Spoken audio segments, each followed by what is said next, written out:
Hello friends, welcome to my channel cute little pig. ఈ కథ ఒక అందమైన కాలేజ్ క్యాంటీన్లో మొదలైంది. ఇద్దరు స్నేహితులు గొడవ పడుతున్నారు. మహేష్ మరియు ప్రియా ఇద్దరు మంచి స్నేహితులు. వారిద్దరూ గొడవ పడుతున్నారు.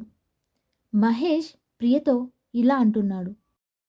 ప్రియా, నువ్వెందుకు ఇంతలా ముందు పట్టుబడుతున్నావు? నాకు అర్థం కావడం లేదు. అప్పుడు ప్రియా ఇలా అంటుంది. అసలు నువ్వెందుకు ఇంత మొండిగా నాతో వాదిస్తున్నావు నాకు అర్థం కావడం లేదు. ప్రియా, ప్లీజ్ నన్ను అర్థం చేసుకో. నేను నిన్ను మా ఇంటికి తీసుకువెళ్ళలేను. నేనెప్పుడు మీ ఇంటికి వెళ్దామని అడిగినా నీ దగ్గర నుండి ఇదే సమాధానం వస్తుంది. చూడు, ఈసారి నన్ను మీ ఇంటికి తీసుకొని వెళ్ళు, లేదంటే నేను నీతో ఎప్పటికీ మాట్లాడను. ప్రియా, నువ్వు ఇలా హార్ష్గా మాట్లాడకు ప్లీజ్. అసలు మీ ఇంట్లో ఏముందిరా బాబు? బంగారు గుట్లు పెట్టే బాధ ఏమైనా ఉందా ఏంటి? నేనేం తీసుకోనులే, నాకేం వద్దు. అలాంటిదేం లేదు. మా వాళ్ళు కొంచెం విచిత్రంగా ఉంటారు. మా ఇల్లు కూడా చాలా విచిత్రంగా ఉంటుంది. నాకు తెలుసు, మీ నాన్నమ్మ మంత్రాలు చేస్తుంటారని కాలేజ్లో అందరూ మాట్లాడుకుంటున్నారు. కానీ నేనేం అవి నమ్మట్లేదు. వాళ్ళు చెప్పేది నిజమే. మా నానమ్మ మంత్రాలు చేస్తారు. ఆవిడొక మాంత్రికురాలు. మంత్రాలు చేస్తారంటే వాళ్ళు చెప్పేది నిజమా అయితే? కానీ నాకు ఆవిడని కలవాలనింది. ప్లీజ్ మహేష్, నన్ను మీ ఇంటికి తీసుకెళ్ళు. సరే, తీసుకువెళ్తానులే. ఇక వాళ్ళిద్దరూ కలిసి మహేష్ వాళ్ళ ఇంటికి బయలుదేరుతారు. కొంచెం దూరం నుంచి ప్రియా మహేష్ వాళ్ళ ఇల్లును చూసి భయపడుతుంది. కానీ ప్రియా ఆ భయాన్ని పైకి చూపించడం లేదు.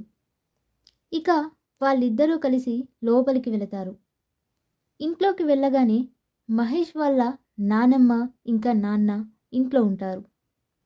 లోపలికి వెళ్ళగానే మహేష్ ప్రియకి వాళ్ళ నాన్నమ్మని వాళ్ళ నాన్నని పరిచయం చేస్తాడు. ప్రియా, ఈయన మా నాన్నగారు. ఆవిడేమో మా నానమ్మ. అప్పుడు వాళ్ళ నాన్నమ్మ ఇలా అంటుంది. ఓరేయ్ మనవడా, నీకెన్నిసార్లు చెప్పాలి నన్ను మెజిషియన్ డయానా అని పిలవమని? మ్యూజిషియన్ డయానానా? ఆవిడెవరే అమ్మా? నీ పేరది కాదు కదా?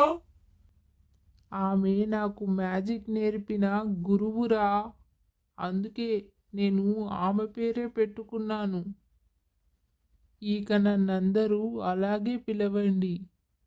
ఇదిగో అమ్మాయి, నువ్వు కూడా నన్ను అలాగే పిలువు, అర్థమైందా? సరే డయానా, నేను ప్రియని ఇంటి దగ్గర వదిలేసి వస్తాను. రా ప్రియా. ఇక ప్రియా మరియు మహేష్లు అక్కడి నుండి బయలుదేరుతారు. ఇక మరుసటి రోజు కాలేజ్ క్యాంటీన్లో ప్రియా బొంగుమూతి పెట్టుకొని కూర్చుంటుంది. అప్పుడు మహేష్ ఇలా అంటాడు. మళ్ళీ ఏమైంది తల్లి నీకు? మళ్ళీ నేను నిన్ను ఎక్కడికి తీసుకువెళ్ళాలి? నన్ను ఎక్కడికి తీసుకెళ్ళొద్దులే కానీ నేను నిన్న ఇంటికి వెళ్ళాక ఒక ఆర్టికల్ చదివాను.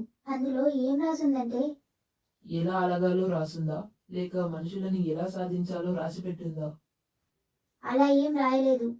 అందులో ఆ ఆర్టికల్లో మన దగ్గరలో ఒక అడవి ఉందని, ఆ అడవిలో ఒక గుహలో బంగారు నిధి ఉందని రాసింది.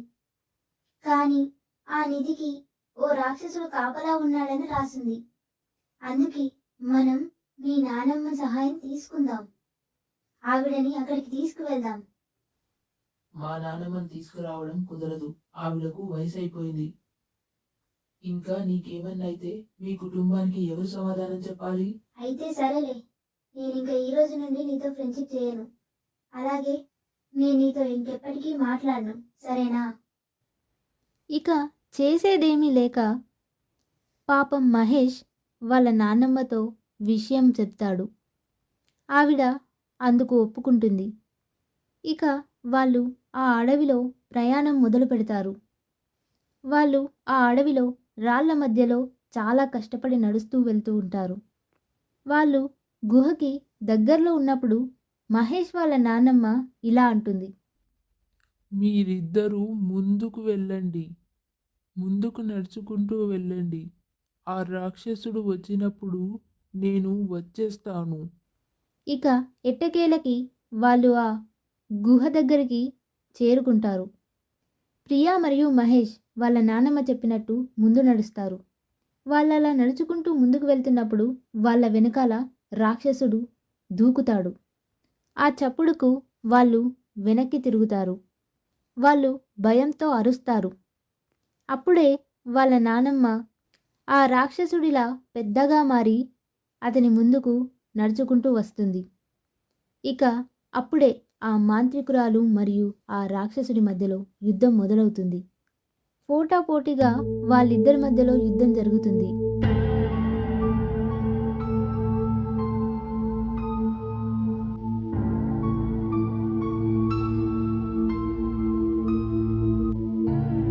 మాంత్రికురాలు రాక్షసుణ్ణి వెనుక నుంచి కిక్ చేస్తుంది.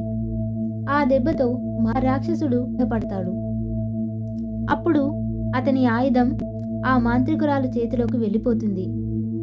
కానీ ఆ రాక్షసుడు ఏమాత్రం ఓడిపోకుండా అతను 5గురిగా మారిపోతాడు. ఇక ఆ మాంత్రికురాలు ఆ 5గురిని చూసి చాలా కన్ఫ్యూజ్ అవుతుంది. ఆ రాక్షసుడు మాత్రం పెద్ద పెద్దగా నవ్వుతుంటాడు. ఇక ఆ మాంత్రికురాలు అసలైన రాక్షసుణ్ణి వెతుకుతూ ఉంటుంది. ఆ మాంత్రికురాలు అసలైన రాక్షసుడు కనుక్కుంటుంది. ఎలా అంటే సంబంధం లేని వాతావరణంలో అతని కాళ్ళ కింద మాత్రమే నీడ ఉంది. ఇక ఇంకెవరి కింద అలాంటి నీడ లేదు. అలా ఆమె రాక్షసుని కనుక్కుంటుంది. ఇక ఆమె ఆ భగవంతుడికి మొక్కుకుంటుంది. అలా ఆమె ఆ భగవంతుడికి మొక్కుకోగానే ఆమె చేతిలోకి ఒక ఖడ్గం వస్తుంది. ఆమె ఆ ఖడ్గంతో ఆ రాక్షసుణ్ణి పొడవగానే మిగతా నకిలీ రాక్షసులందరూ ఒక్కరొక్కరుగా మాయమవుతూ ఉంటారు. ఇక ఆ రాక్షసుడు కింద పడి పూర్తిగా మాయమైపోతాడు.